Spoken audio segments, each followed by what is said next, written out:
Bom dia, meu nome é Adamário Máximo de Santos, sou candidato a deputado federal como Adamário Máximo, número 3008, pelo Partido Novo, por São Paulo. Eu tenho 56 anos de idade, sou engenheiro eletrônico por formação, formado na Universidade Presbiteriana Mackenzie, tenho um MBA pela Fundação Vanzolini da Universidade de São Paulo. Por uma indignação particular, acredito que seja de todos, com a situação de nossa vida política, resolvi tentar esse desafio para tentar levar alguma mudança ao aspecto de comportamento geral de nossa política. Levar critério, tentar agregar algum valor, afinal, me parece que nossa política está convivendo distante da realidade brasileira, distante da realidade de todos nós que buscamos trabalho, emprego, oportunidades, desenvolver negócios, empreender. Então, achei por bem tentar tentar realmente fazer essa mudança. Logicamente, sozinho não vou conseguir. Preciso do apoio de todos vocês, preciso de muito apoio, de muita ajuda nesses votos para que eu possa ir lá representar os interesses de todos nós. A política precisa de uma nova repaginação no Brasil. A política realmente ela não é como nós queremos, ela é como ela é na sua natural convivência. Mas nós estamos mais parecidos com um pré-primário, onde todo mundo está brigando pelo escorregador. A necessidade de uma certa maturação política, de uma visão do todo, de uma preocupação com todos. As nossas preocupações corporativistas e particulares e de interesse particular na política brasileira são patentes e veementes, a tal ponto que em muitos processos de projetos ou programas se é possível se depreender claramente o interesse particular e pessoal de algum dos candidatos. Isso não é possível de se continuar fazendo. Nós precisamos olhar para o todo que é o povo brasileiro, independente de qualquer rotulação que nós, em nossa criatividade humana, conseguimos fazer para nos distinguir, ou muitas vezes até com interesse ruim e maldoso de causar a divisão. Nós precisamos fazer políticas para todos, ainda que representando um determinado Estado, as coisas precisam ser analisadas do ponto de vista para todos.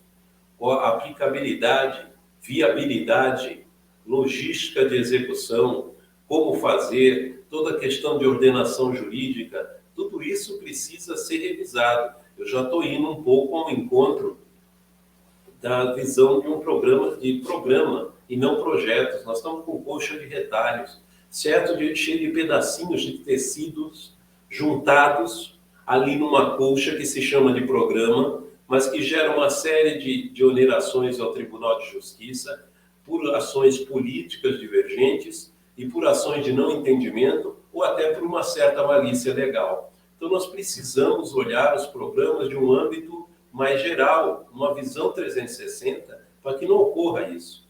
O bolo tem que sair pronto da confeitaria, com todos os recheios, com todos os adornos, para que seja passível da população com muita simplicidade entender o que está acontecendo, o porquê que aquilo se aplica daquela forma. Temos que parar de complicar as coisas precisam ser mais simples para todos, para os empresários, empregados, empreendedores, para cada pessoa que vive sobre essa nossa pátria Brasil. Precisamos fazer um Brasil para todos. E o Legislativo é um lugar onde nós podemos e devemos começar com essa cultura e essa priorização em nossos programas. Tem um outro programa das minhas propostas que é relativo ao retorno, que eu chamo de retorno, que é a reeducação da família, das suas responsabilidades e dos seus direitos junto à formação na escola.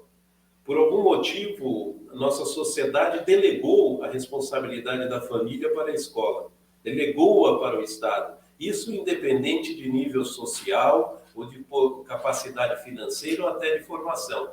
Se nota o mesmo tipo de reclamação por parte dos professores e diretores de uma escola particular e de uma escola pública. E a reclamação é latente e é sempre a mesma.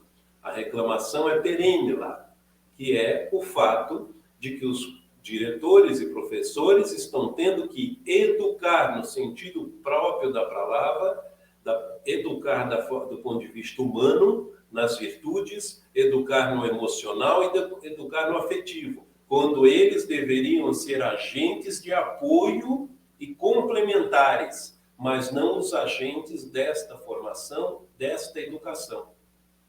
A educação nas virtudes humanas, a educação na afetividade, a educação no emocional são e sempre serão responsabilidade da família. É uma verdade antropológica, é uma verdade social. O homem se desenvolveu assim, as sociedades se desenvolveram assim. Então nós precisamos entender onde nós espalhamos e precisamos retomar, trazer de volta a família à escola, para apoio à formação dos filhos nas ciências e nas artes, mas a questão humana, a escola será um complemento de apoio. Existem técnicas que podemos desenvolver e discutir em cima disso, mas o importante é que o programa tenha essa visão, que ele esteja voltado à formação do ser, e não apenas na questão da logística econômica, porque nada vai adiantar termos pessoas extremamente capacitadas e inteligentes, mas que não têm resiliência, não têm transparência e não são honestas com as pessoas com quem lidam. Não há como um negócio sobreviver assim. E as empresas hoje gastam milhões tentando complementar falhas de formação de caráter que se originam na falta da família exercendo o seu papel, a escola a quem delegaram e acreditam que será feita e não será, e aí uma série de questões jurídicas querendo determinar o ser por ordem jurídica, o que é impossível. O ser é livre, ele tem que ter consciência e ele tem, segundo uma retidão moral, no sentido do caminho para o bem, fazer suas escolhas e suas seleções. O outro programa que eu defendo é o programa que todos os partidos hoje defendem, qualquer um com um pouco de bom senso no Brasil deveria defender. São as reformas. O Brasil precisa de uma reforma tributária. É a grande reforma que esse país precisa para flexibilizar o sistema de crescimento do Brasil, permitir que os empreendedores empreendam, que os empresários se arrisquem, que as pessoas peguem novos desafios. É preciso trazer a dignidade do trabalho às pessoas. A única forma de diminuir o assistencialismo no Brasil é através da dignidade do trabalho. As pessoas com a dignidade do trabalho poderão pôr seus tetos, poderão alimentar os seus, poderão fazer suas descontrações, poderão ler seus livros, poderão pensar no futuro. Mas sem a dignidade do trabalho, com a preocupação de cada dia do que vai pôr no prato, ou com a gota d'água caindo na cabeça, ou até sem nada disso, é impossível que as pessoas pensam ou possam opinar sobre um futuro. Porque está doendo a gota d'água na cabeça, está doendo o estômago vazio e está doendo a angústia do dia seguinte. Nós precisamos trazer a dignidade do trabalho ao Brasil. E, sem dúvida, o sistema tributário do Brasil se tornou uma corrente, uma âncora que ata o crescimento econômico desse país e a dignidade do trabalho. Agora, sejamos francos. Como fazer uma reforma tributária séria neste país sem uma redução efetiva do custo do nosso Estado?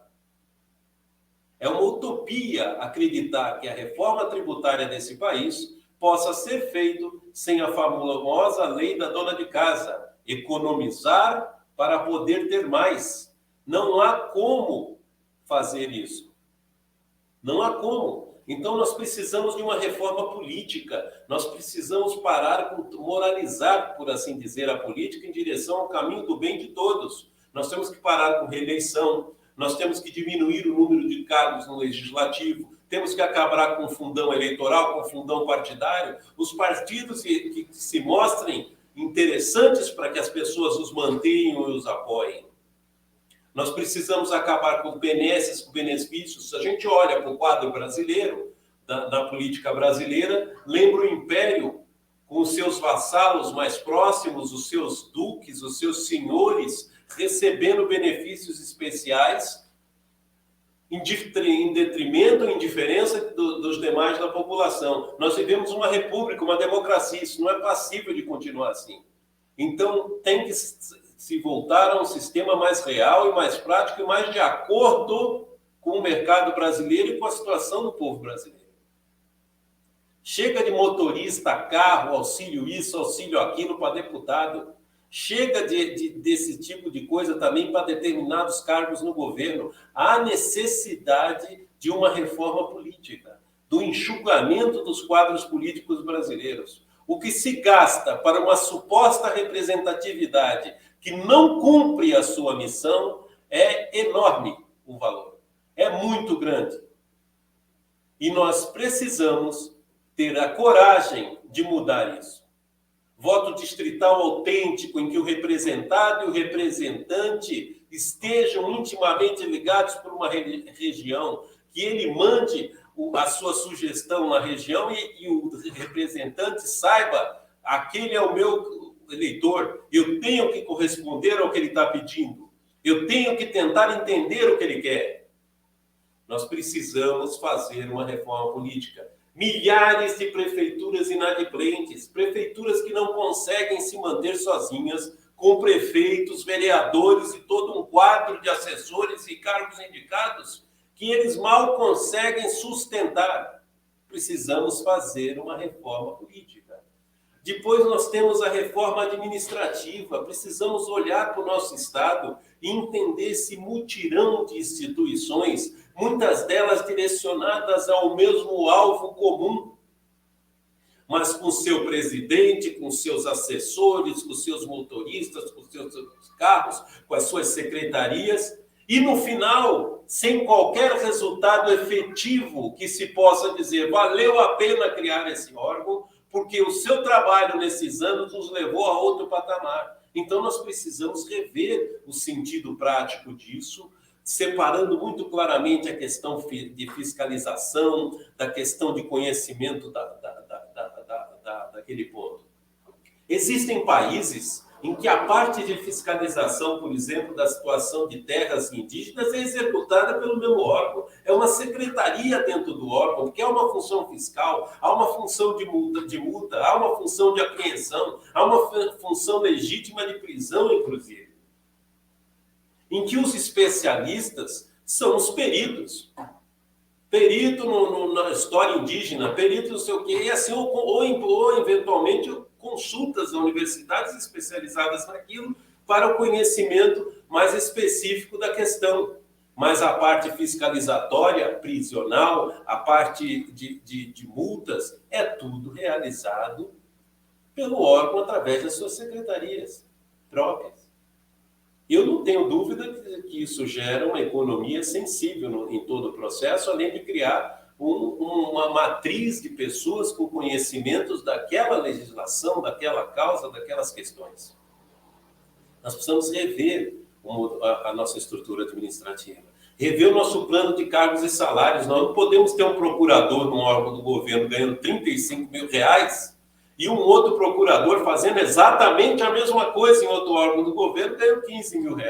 Isso é um absurdo. Sem contar os benefícios, bônus e as coisas todas. Nós precisamos ter um plano claro, que seja justo, que seja reajustado anualmente, mas que seja lá servidor no nível 10.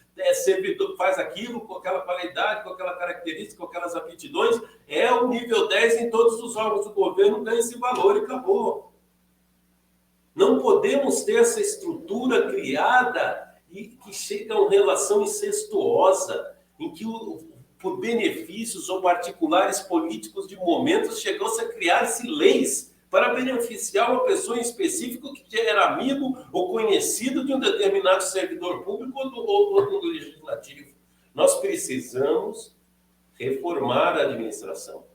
Com o alavancamento, com todas essas sobras financeiras, aí nós podemos, com certeza, ir para cima de uma reforma tributária efetiva e eficiente, de redução, sim, de impostos em muitos campos, para que nós possamos aumentar o consumo, aumentar o segmento, diminuir a taxa tributária sobre os sistemas produtivos, fazer uma reforma fiscal séria, realmente fazendo a tabela de renda pesar onde ela deve pesar. É absurdo uma pessoa com 6 mil reais pagar 27,5 e uma pessoa com 50 mil por mês pagar os mesmos 27,5. Tem algo errado nesse esquema. O peso efetivo sobre o poder de compra é muito menor numa pessoa de 6 do que numa pessoa de 50. Então é óbvio que 27,5 vai pesar muito mais sobre uma pessoa que ganha 6 mil reais. Precisamos rever esse modelo. A tributação tem sim, infelizmente, caso podem discorrer, tem sim que cair sobre aqueles que ganham mais. Não tem jeito, não há outra forma de distribuir renda. Agora, não é de qualquer jeito, é de uma forma justa, de uma forma respeitável, não é uma coisa de ricos e pobres, é uma coisa que é legítima na economia. Nós precisamos fazer essa reforma tributária com seriedade. E com a sobra dessa receita, porque eu digo sobra, porque evidentemente ao fazermos uma reforma tributária, ao reduzirmos a taxa tributária sobre alguns segmentos, nós vamos ter de início uma queda na arrecadação. E com a sobra da receita, nós podemos manter os programas de educação, saúde, segurança com o menor impacto possível. Porque, sejamos francos, uma reforma tributária, sem essas reformas aqui mencionei, a reforma política e administrativa, acarretará numa redução de arrecadação momentânea em curto prazo. E eles não vão tirar do salário, eles não vão tirar das benesses, eles vão tirar do programa de saúde, do programa de educação e do programa de segurança. Vão apertar ali, apertar lá, é um remédio a menos que sendo entregue, é uma menor velocidade de cirurgias e por aí vai. É a escola caindo aos pedaços, é isso que eles vão fazer, mas vão garantir as benesses, os auxílios e tudo mais. Então, primeiro as reformas administrativa e política, depois para cima na reforma tributária com seriedade, para levar o Brasil ao futuro. E não é um futuro para alguns, é um futuro para todos. Independente de se são ricos ou pobres, nós temos que parar com essa mania. Na Constituição não está escrito que o programa de educação é para A ou B. Está escrito que o governo brasileiro proverá a educação para o povo brasileiro. E seja ele rico ou pobre, não tenha nada, ele é o povo brasileiro. E ele merece receber o seu auxílio educação de alguma forma. Independente se pôs o filho numa escola particular. A mesma forma a saúde, independente de se consegue ou não plano de saúde, o SUS tem que funcionar para todos. Eu nem vou cair na palhaçada, mas é absurdo, porque às vezes a gente ouve umas loucuras. A segurança é para todos, obviamente. A segurança é para todos. O sistema penitenciário não tem que funcionar para A, B ou C, tem que funcionar para todos os casos. Nós queremos prisão em segunda instância. Vamos enfiar onde esse montão de gente? Nós precisamos fazer uma reforma no sistema penitenciário brasileiro. Precisamos ver o que nós estamos fazendo para recuperar as pessoas, não para deixá-las presas lá e depois jogar na rua do jeito que elas estavam, porque vai dar no mesmo resultado final. Se elas não tinham caráter, vão continuar sem ele. Se elas não entenderam que tinham um desvio de caráter, vão continuar tendo ele. Nós precisamos mudar. E para mudar, eu faço então a pergunta: você quer realmente mudar? Você quer mudar as coisas? Eu estou disposto. Estou disposto com vontade, estou disposto a ir lá e lutar por uma real mudança. E não é da boca para fora, não, porque eu sou um cidadão como você, indignado, cansado de ouvir essa balelada toda, esses odoricos paraguaçus, aos milhares que nós temos na nossa política brasileira. Eu estou cansado de ver o bem amado na vida real. Eu quero realmente ver algo melhor para os meus filhos e para os meus netos. Eu quero um país melhor para todos. Me incomoda ver a confusão a que chegamos.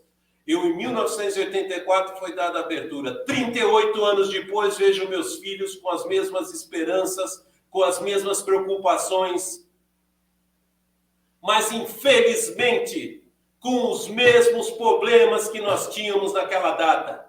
Nada praticamente mudou. Estamos com o mesmo problema. Um problema de caráter, um problema de vontade, um problema de querer mudar o país. Eu quero realmente fazer a mudança. Você quer fazer realmente a mudança? Vamos juntos realizá-la. Vote aí 3008 para deputado federal por São Paulo. Acredite, eu quero fazer a mudança. Muito obrigado, um grande abraço.